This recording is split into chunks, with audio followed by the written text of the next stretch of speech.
ओम नमः शिवाय दोस्तों, आपका फिर से मेरे चैनल सनातन सावगास पे एक बार फिर स्वागत है। प्लीज़ इस चैनल को लाइक और सब्सक्राइब करें ताकि मैं नए नए वीडियोस सनातन धर्म के ऊपर जो बनाता हूँ आप तक पहुँच सके। और इस चैनल को थोड़ा सपोर्ट करिए ताकि ये चैनल आगे पहुँच सके आपकी आशीर्वाद से, आपकी कृपा दृष्टि से। तो आज की जो कहानी है वो फिर से भगवान शिव से रिलेटेड है। उनका एक अवतार है या उनका मैं कहूँ एक रूप है जिसे लोग बोलते हैं वीरभद्र। बहुत लोगों ने वीरभद्र के बारे में सुना होगा, बहुत लोगों ने वीरभद्र के बारे में शायद ना सुना हो, तो उनके बारे में ये कहानी है। आज मैं उनके बारे में बताना चाहता हूँ।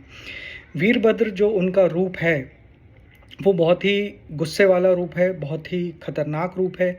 बहुत सारे लोग, काफ़ी आप यूट्यूब पे देखें या आप इंस्टाग्राम पे देखें, काफ़ी लोग बोलते हैं कि हमें उनकी पूजा करनी चाहिए क्योंकि वो एक बहुत ही पावरफुल डेटी हैं, बहुत ही शक्तिशाली देव हैं, शक्तिशाली देवता हैं। उनकी पूजा करने से आत्मबल बहुत बढ़ता है और शक्ति बहुत बढ़ती है। तो वीरभद्र कैसे आए, क्या हुआ, तो ये कहानी है उनके बारे में।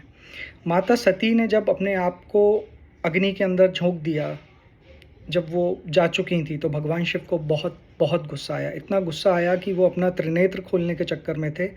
वो इस पूरे संसार, पूरे ब्रह्मांड, पूरे तीनों लोक और सृष्टि को जलाने के लिए आतुर थे।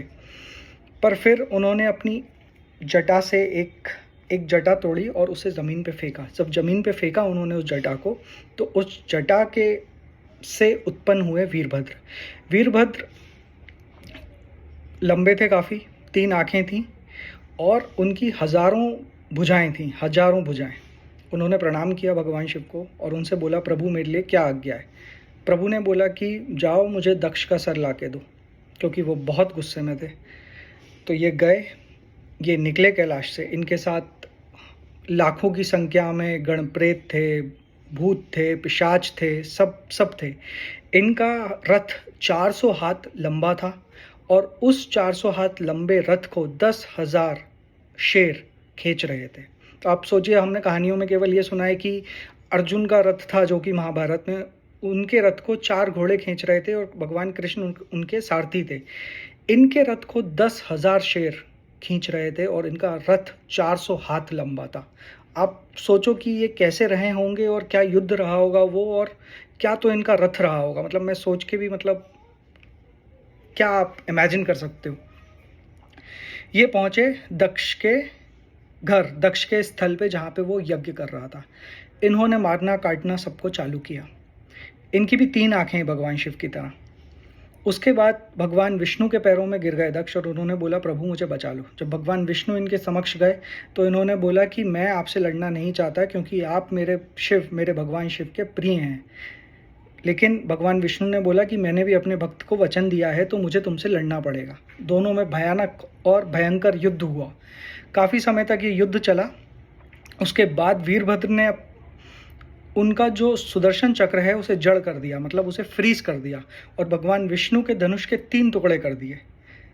तो वो सब करने के बाद भगवान विष्णु अपने बैकुंठ धाम की तरफ चले गए क्योंकि उन्हें लग रहा था अब जीत पाना संभव नहीं है।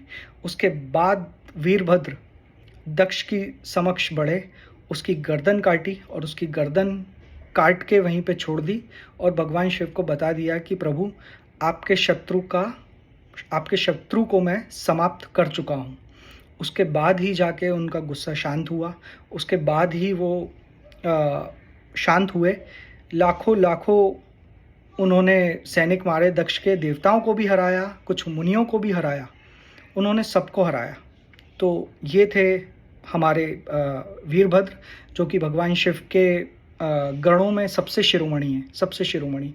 उनका स्थान गणों में सबसे ऊपर आता है। भगवान शिव को कुछ भी काम करवाना होता है वो केवल वीरभद्र के हाथ में काम देते हैं, क्योंकि ऐसा कोई नहीं है संसार में जो वीरभद्र को हरा सके, ना कि त्रिलोकों में। साथ ही साथ भगवान वीरभद्र का एक मंदिर है आंध्र प्रदेश लिपाक्षी में। अगर आप कभी जा पाएँ उधर तो बिल्कुल जाइएगा, विजिट कीजिएगा और उनसे प्रार्थना करिएगा, वो आपकी सारी मनोकामनाएं पूर्ण करें। हर हर महादेव।